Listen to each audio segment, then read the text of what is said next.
Designing a landscape can be overwhelming if you're an inexperienced green thumb, but it's not difficult if you know what to do ahead of time. The SNWA offers plenty of resources to get you started and see you through the entire planning process. From pencil and paper to shovel and dirt, here are 6 steps to turning your wasted space into a water-smart escape. Your timing is perfect for creating a water-smart landscape. Fall is one of the best seasons to plant in southern Nevada. The cooler temperatures give new plants and trees time to establish healthy roots for optimum growth. By spring, your garden will flourish with abundant blooms. But before you head to the nursery to buy your favorite plants, do these 6 steps first. First, get off your grass. Remove your water-thirsty turf and replace it with drought-tolerant plants and trees. Before you remove a single blade of grass, apply for a rebate with the SNWA. The Water Authority pays homeowners and businesses to replace lawn with water-smart landscaping. Visit snwa.com or call the Conservation Helpline at 702-258-SAVE for an application packet. Once the grass is out, you're ready to develop a master plan. Print out a landscape site and needs assessment form at snwa.com. This questionnaire will help you make important planning decisions. With the form in hand, walk through your existing landscape and decide what you want to change or add. This is your chance to make your space as functional and fun as you want it to be. Think about your lifestyle and how you want to use your landscape. Keep your goals in mind, develop a budget, and put it all on paper. You want to look at how the space is going to be used, who is using it, and what time of the year you're using it, and that can really help dictate the movement through the space as well as plant selection. So if you're only using it for part of the year, you can focus on plants that bloom during that period, for example. So some things to really consider there, as well as budgetary constraints. If you have limitations, you can do this in multiple phases. If you have those constraints, you want to plant some of your larger plants first, get the trees in the ground, and then work your way down to some of the smaller plants, of course starting with irrigation. Speaking of irrigation, you definitely need to have separate lines for separate types of plants. So you need a separate line for trees, separate line for shrubs and perennials, and a separate line for cactus and succulents. Planning your landscape includes evaluating parts of your existing yard you cannot change. For instance, take note of the direction your landscape faces. Does your house get the afternoon sun? Do you get any shade, or will you need to add it? You'll want to take this into consideration when choosing plants. If you buy a plant that needs partial shade and you plant it where there is none, your plant will likely suffer.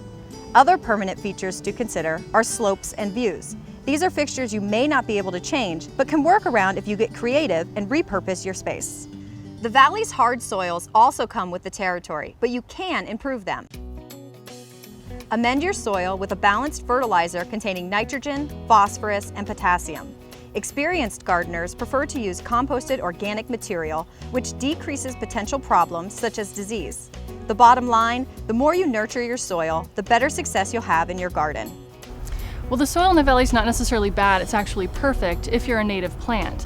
But as gardeners, we really push the bounds and we try to put a lot of plants in that might not necessarily appreciate the conditions here. So sometimes we have to modify our soils. And even if we're planting native plants, those plants were grown in a nursery where they are given different soils in our native soils. They're given a lot of fertilizer, a lot of water. And so transitioning from that into something that's a native landscape is still going to be that, just a transition. So they're going to need moisture and maybe some soil amendments just to get them established and ready to survive. Our soils here are very low in organic nutrients, they're high in pH, and they're low in their ability to retain moisture. So what we can do is add well-rotted organic materials like compost, manure, leaf molds, anything that's going to break down over time and feed those plant roots, which we don't think about so often because they're not visible. If you are on a mission to do it yourself, take a gardening class to encourage your green thumb.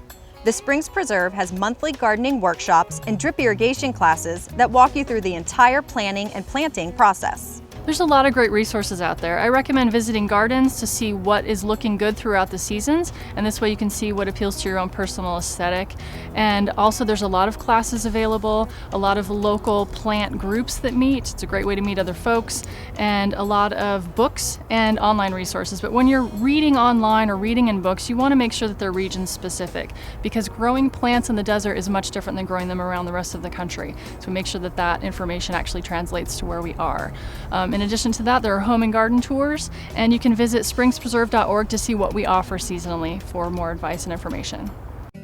If you're not the do-it-yourself type, or you decide you don't want to chance it, hire a water-smart contractor. These landscapers complete water efficiency classes through the SNWA, must be licensed and in good standing with the State Contractors Board, and guarantee their work. More than 100 contractors who participate in the program are listed on our website. The SNWA recommends you look at photos of their work and get 2 to 3 bids before selecting a contractor to install your landscape. You have a lot of options when you choose to design your own landscape. Stay practical, only do what you can afford. A landscape can grow over time as your budget allows, and plan carefully. Visit a demonstration garden, like the Springs Preserve Botanical Garden, to talk to an expert, or email them your gardening questions when you start the design process. Use all the resources available and enjoy the fruits of your labor so you can bask in the autumn glow of your landscape when it's complete. Reporting for Waterways, I'm Jenna Naba.